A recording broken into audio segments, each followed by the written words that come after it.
நம்ம மனைவியினுடைய இருதயத்துக்கு அறுவை சிகிச்சையும் செஞ்சாச்சு, பைபாஸ் அப்போலோவில். இப்போ வந்து வாழ்வும் மாற்றியாச்சு, இனி கவலையே கிடையாது அப்படின்னு ரொம்ப மகிழ்ச்சியாக இருந்தேன். 2 ஆண்டு தான் ஆச்சு, மறுபடியும் பிரச்சனையாயிடுச்சு.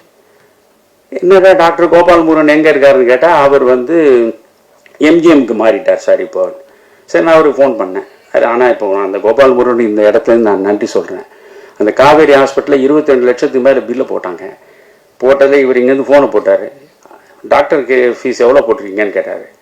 1,40,000 ரூபா உங்களுக்கு போடுறேன், அந்த 1,40,000 ரூபாய் எடுத்துருங்கன்ட்டார். 1 பைசா அவர் வாங்கலை, 1 பைசாவும் வாங்காமல் எனக்கு அவர் அந்த சிகிச்சையை செய்தார். அந்த உண்மைக்கும் ஒழுக்கத்துக்கும் அவர் கொடுத்த மரியாதை. இப்போ திரும்ப அவரே தேடி எம்ஜிஎம் போனேன். அவர் பார்த்துட்டு கொஞ்சம் பிரச்சனை இருக்கே அவங்களுக்கு, கொஞ்சம் ஆன்ஜியோ பண்ணிட்டா நல்லது. என்ன டாக்டர் ஆகும்? அது ஒரு பேக்கேஜ், அது ஆன்ஜியோ பண்ணால் ஒரு 60,000 ரூபா ஆகும் அப்படின்னு. சரி, எப்படியும் சிரமப்பட்டு நம்ம பண்ணி பார்ப்போம், 4 நண்பர்கள் உதவியோடு பண்ணலாம் அப்படி. சரி டாக்டர், நீங்கள் ஆன்ஜியோ பண்ணுங்கன்ட்டு இவ்வளோ அழைச்சின்னு போயிட்டேன். ஆன்ஜியோ நடத்திட்டு அந்த தனியாக கூப்பிட்டாரு. அவர் நல்ல டாக்டர், எனக்கு அதில் குறையே இல்லை. அவர் சொன்னார், ஐயா மறுபடியும் வாழ்வு கெட்டு போச்சு. என்ன இப்போ தான் 2 ஆண்டுகள் தானே, அது மறுபடியும் வாழ்வு கெட்டு போச்சுன்றீங்க. நான் வாழ்நாள் பூரா நீ பிரச்சனை இல்லைன்னு நினச்சேன். அப்படி இல்லையா, இது வந்து உங்களுக்கு ஸ்பேர் பார்ட்ஸ் மாற்றுற மாதிரி தாங்க. ஒரு ஸ்பேர் பார்ட், ஒரு ஸ்கூட்டர் வச்சுருக்கீங்க, இல்லை ஒரு கார் வச்சுருக்கீங்க, ஒரு ஸ்பேர் பார்ட்டு போயிடுச்சுன்னா இன்னும் போடுவீங்க, அது கொஞ்ச நாள் ஓடும், அப்புறம் போனால் மறுபடியும் போடணும். அப்படியா? அப்போ என்னையா பண்ணணும்? ஒரு நல்ல ஃபாரின் மெட்டல் வால்வ் இருக்கியா, அதை பண்ணோம்னா 10 வருஷம் அம்மாவுக்கு பிரச்சனை இல்லைன்னாரு. அப்படின்னா எவ்வளோ ஆகும் டாக்டர்? ஏன்னா ஏற்கனவே எனக்கு அனுபவம் இருக்குல்ல, 22 லட்சம்னு. எவ்வளோ ஆகும் டாக்டர்? இப்படி பார்த்தாலும் ஹாஸ்பிட்டல் செலவு எல்லாம் சேர்த்தா ஒரு 40 லட்சம் ஆகும் ஏன்னார். இப்போ தான் சித்த மருத்துவத்துக்கு வரேன். உடனே நான் சொன்னேன், doctor kindly excuse me, literally speaking I ஆம் அ பெனிலெஸ் person. I cannot afford to pay such huge amount. You kindly discharge her in the evening itself. என்ன இவ்வளோ சீரியஸாக இருக்கு, நீ இப்போ it's enough. You kindly discharge her. சாயந்தரம் ஆக்ஷன் வந்துட்டேன். வீட்டுக்கு வந்துட்டேன். இரவு பூரா தூக்கம் இல்லை. நமக்காக ஒரு 40 ஆண்டுகள் நமக்காகவே வாழ்ந்தவர், எந்த விதமாக ஒரு வரட்டு மனிதனுக்கு, அவளுக்கு என்னை கரம்பட்டதால் அவளுக்கு எதுவுமே கிடைக்கல, ஆனால் எல்லாவற்றுக்கும் உடன்பட்டு வாழ்ந்தவள். அவளை காப்பாற்றுவதற்கு கூட நம்மளே 4 காசு இல்லை. இந்த மாதிரி 40 லட்சம் 60 லட்சம் எங்கே போகிறது? இரவு பூரா தூங்கலை. 6 மணி இருக்கும், காலையில் எழுந்து அப்போ வந்து எனக்கு வீரபாகு தெரிஞ்சுருந்தா உடனே வீரபாகு பார்த்துருப்பேன். எனக்கு அப்போல்லாம் அவர் இது வரல. வந்து உட்காந்துட்டு இப்படி யோசிக்கிறேன், இதெல்லாம் நீங்கள் சிலவற்றையெல்லாம் நம்பித்தான் தீரணும். அமானுஷ்யமான சில செயல்கள் நடக்கின்றன சொல்லும் பொழுது ட்ரூத் இஸ் ஸ்ட்ரேஞ்சர் தேன் ஃபிக்ஷன்னு ஆங்கிலத்திலே ஒரு ப்ராவர்ப் உண்டு. உண்மையில் நடக்கக்கூடிய சம்பவங்கள் கதையை விட வந்து அதிசயமா இருக்கும், நம்ப முடியாத கதையை விட அதிசயமா இருக்கும்.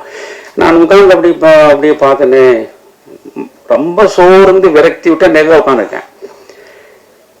இப்போ ஒரு ஃபோன் வந்தது, ஏன்னா எடுத்தேன். ஐயா, நான் தஞ்சாவூர்லேருந்து ஒரு சித்தர் பேசுகிறேன்னாரு. என்னையா சொல்லுங்க ஐயான்னு. உங்களுடைய வாழ்வே ஒரு மந்திரம் படித்தேன்யா.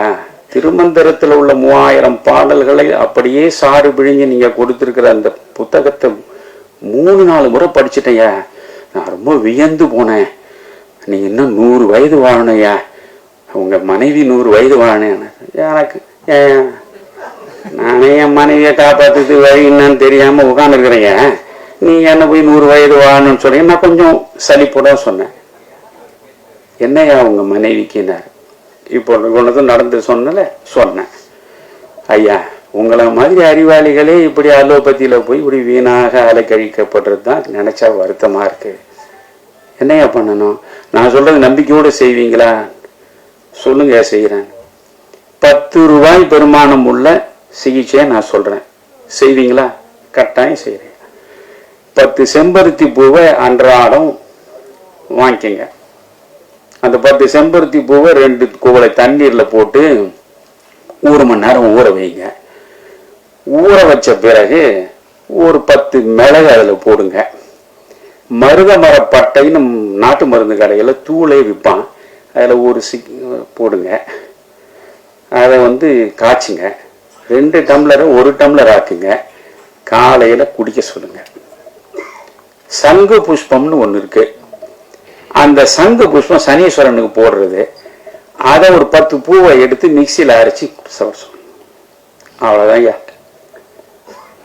இந்த நிமிஷம் 40 லட்சம் ரூபாயை நான் கொடுத்திருந்தாலும் என்ன ஆயிருக்கும் தெரியாது. இப்ப என் மனைவி இது நடந்து ஏறக்குறைய 8-9 மாதம் ஆகிறது. அவ படுக்கை விட்டு எழுந்திருக்க மாட்டான். முன்ன அலோபதியில லட்சக்கணக்கில் கொடுத்த போதும் இப்ப வீட்டுக்குள்ளேயே அவள் குறைந்தது ஒரு 10 நிமிடமாவது இங்க நடக்கிற நிலையில இருக்கா, ஆரோக்கியமா இருக்கா. இந்த ஆரோக்கியத்தை 10 ரூபாயில நான் பெற்றேன். 10 ரூபாயில இப்போ செம்பருத்தி பூ தான் கொடுக்குறேன், அந்த சங்கு புஷ்பம் தான் கொடுக்குறேன். நல்லா இருக்கா? அப்போ இந்த மண்ணில் எப்பேற்பட்ட மருத்துவம் அது. அந்த மருத்துவம் நம்ம தங்கர் சொன்ன மாதிரிதான். ஒரு மரம் என்றால் மரத்தினுடைய வேர், அதனுடைய பட்டை, அதனுடைய பூ, அதனுடைய கிளை, அதனுடைய இலை எல்லாமே மருத்துவ குணம் உள்ளது. மனிதனை படைத்து நீங்க இறைவன் நினைத்தாலும் சரி, இயற்கை நினைத்தாலும் சரி, எல்லா மனிதர்களுக்கும் நோய் வரும். ஆனால் அந்த நோய் அனைத்தையும் தீர்ப்பதற்காகத்தான் இயற்கையில் மரங்களாக படைத்து வைத்திருக்க. ஒவ்வொரு மரத்துக்கும் ஒரு மருத்துவ குணம் இருக்கு. ஆனால் நாம் அந்த மரங்களை வெட்டி வீழ்த்துறோம்.